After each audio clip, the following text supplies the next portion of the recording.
초콜릿은 달콤해 달콤해 달콤해 오렌지는 상큼해 상큼해 상큼해.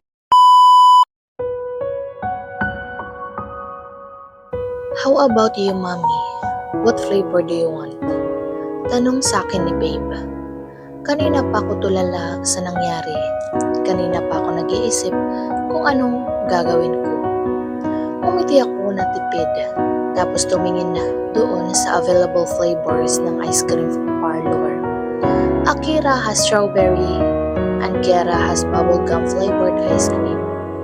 Cookies, blueberry na lang. Damn, cookie? Alright, 2 more blueberry flavor please. Sabi niya sa isang babae. Nandito kami ngayon sa isang park. Dinala kami dito ni babe. Nag-text na rin ako kay Seiya na hindi na ako makakabalik. I also text mom na sinundo ko na ang mga bata. Medyo nagtaka pa siya kasi 11 pa lang. Kadalasan kasi nang uwian nila ay 12 p.m.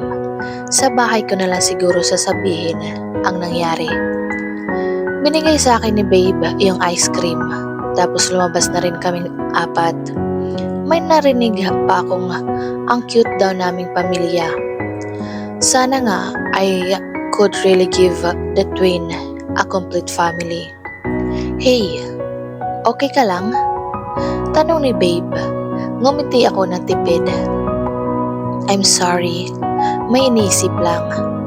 Naupo kami sa isang sementadong upuan na may sementado ring mesa sa ilalim ng naglalakihang puno ng akasya. Maraming bata rin at pamilya kahit na mga couples ay nandito. Kahit na tanghaling tapat, hindi naman kasi mainit sa park na ito dahil na rin sa napakaraming puno. Actually, it's kinda relaxing. Birdie ang Bermuda grass at mga dahon. Maingay dahil sa managlalarong bata pero hindi nakakairita. May nagpipiknik din sa ibang parte. Anong nangyari sa school? He asked.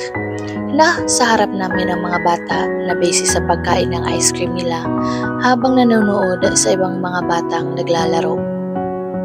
May umaway sa kanila at nakipag-away din si Akira. Mabilis na nilingon niya ang mga bata. Nag-alala rin. Why? How? Kaya ba may sugat si Kiara? Sunod-sunod niyang tanong. Tumango ako. They were dazed because of not having a father. Pag-amin ko at yumuko ako. Ayoko makita ang awa sa mga mata niya. He held my hand. Kiana, alam kong sasabihin niya ulit ang sinabi niya dati pa. Na handa siyang akuin ang mga anak ko. Bigyan na ko lang siya ng chance. Babe, please don't start. Umiling ako. You deserve someone else better than me. Nag-usap na tayo dito, di ba? Ikaw lang naman kasi ang nakikita kong better para sa akin. Umiling ulit ako. I can't love you. I'm sorry. Ouch. Kahit pala isang beses ko lang narinig yan, masakit pa rin basta galing sa'yo. Tapos humalakhak siya pero malungkot ang mga mata niya. I'm sorry. Paulit-ulit ka kasi kaya paulit-ulit ding nasasaktan. It's awkward to talk about this stuff habang nasa harap namin ang mga bata. At tanging itong mesa lang ang pagitan namin. Buti na lang at hindi na ganun kalakas ang boses namin. Ilang beses na akong nabasted ha, pero hindi kita titigilan kaya na. Babe, umiling siya. Hanggat wala ka pang naipakikitang ama sa kanila, hindi ako titigil to be a father to them and a lover to you. Kahit masakit, just don't make me stop. I hate him for being like this. Kasi, damn, hindi ko kayang suklian lahat ng ginawa niyang kabutihan sa amin. If only choosing him is that easy. Kung kaya ko lang sanang tumigil na mahalin si Z. You're just gonna hurt yourself more. Sinabi ko sa'yo. It's okay. Sanay na ako sa'yo, pero kaya kong magtiis hanggat wala ka pang naipakilalang ama nila, I won't stop. I'm sorry. Not your fault, babe. Ako lang ang may gusto nito. Please don't mind me. Just eat your ice cream. It's all over your hand. What a mess, mommy. Tapos, tumawa ulit siya. Hais, napaka-selfless naman niya. Naiinis ako. Why can't I teach my heart to love him? Tapos parang biglang may pumitik sa utak ko. Right, I'm still in love with the asshole. Jackass, jerk, name, Zyron. Na kahit ilang beses ko siyang tanggalin sa isip at sa puso ko ay hindi ko magawa. Let's naman kasi, sa aming dalawa, ako lang ata ang hindi makalayo sa nakaraan, ang hindi makamove on, ang mahal pa rin siya sa kabila ng lahat ng nangyari. What the fuck, right? I'm fucked up. Pati ice cream na natunaw ay hindi ko napansin. Really fucked up. Binigay sa akin ni babe ang panyo niya pero hindi ko ito inabot at umiling. Malagkit pa rin kahit punasan man. Maghuhugas na lang ko, sabi ko. Okay. Tumayo ako. Nilingon ko ang mga bata at ubos na nila ang ice cream nila. Sa kanila na lang ginamit ni babe yung panyo para punasan ang mga nguso ng anak ko. Bibili na rin ako ng tubig. Ikaw na munang bahala sa kanila, okay?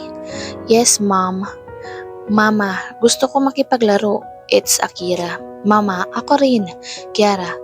Pero, kukontra pa sana ako kasi wala akong dalang extra na damit nila kapag pinawisan at isa pa may sugat si Kiara. Ako nang bahala yan na let them play kahit saglit lang, sabi ni babe. Kaya na-spoil ang mga bata dahil kila Amira at baby. Nice. Okay fine, Kiara baby, hindi ba masakit ang tuhod mo? I ask. Umiling siya. Just a little bit, but I'm fine, mama. Be careful, okay? Kayong dalawa. Paalala ko.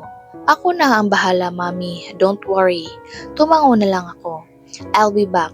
Paalam ko at umalis na para maghanap ng banyo at mabibilhan ng tubig. Hindi naman malayo kaya agad akong nakarating at nakabili. Bumalik na ako agad at pinainom sila tatlo ng tubig. Bago umupo ulit, ako doon sa inuupuan namin kanina at pinapanood silang maglaro. Pinapanood ko lang ang mga anak ko habang nagsislide sila pagkatapos ay nag-swing naman habang tinutulak ni babe ang swing ng mahina. Nakipaghabulan din silang tatlo sa iba pang mga bata. I was just smiling while watching them.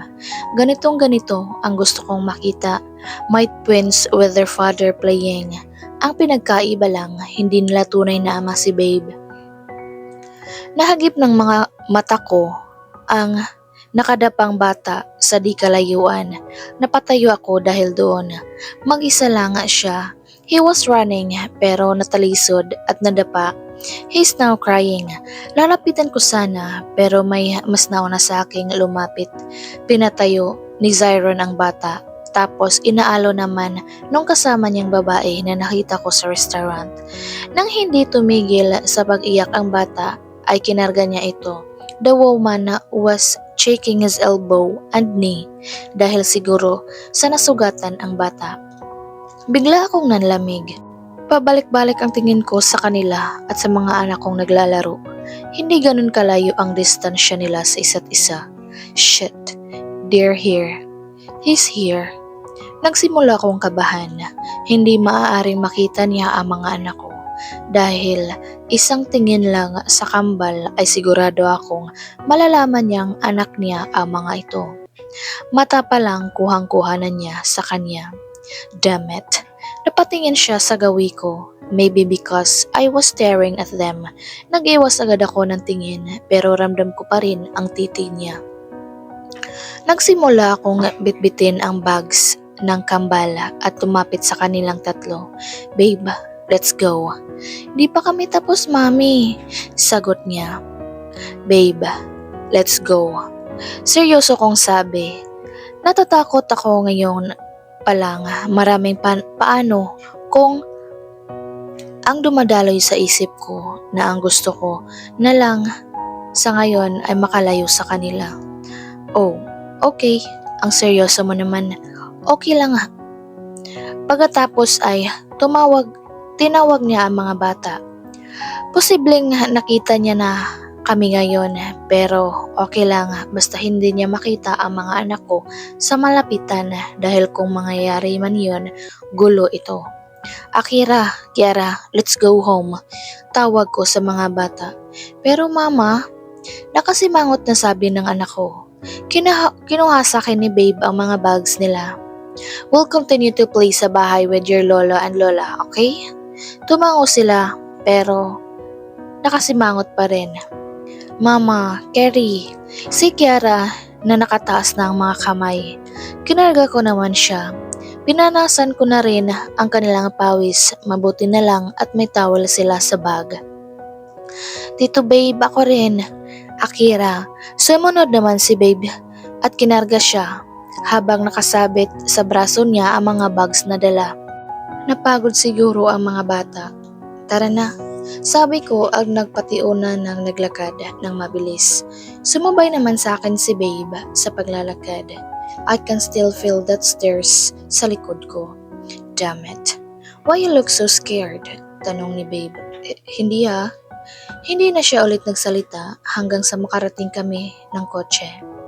Pinasok ni Babe ang dalawa sa backseat at sinuotan ng seatbelt. Doon na lang bumalik ang normal na paghinga ko. Muntik na yon at hindi pa ako handa. Hindi pa ito ang tamang oras. Pumasok na ako sa loob at huminga paulit ng malalim. Damn, bakit pa biglang sumusulpot ang dalawang yun?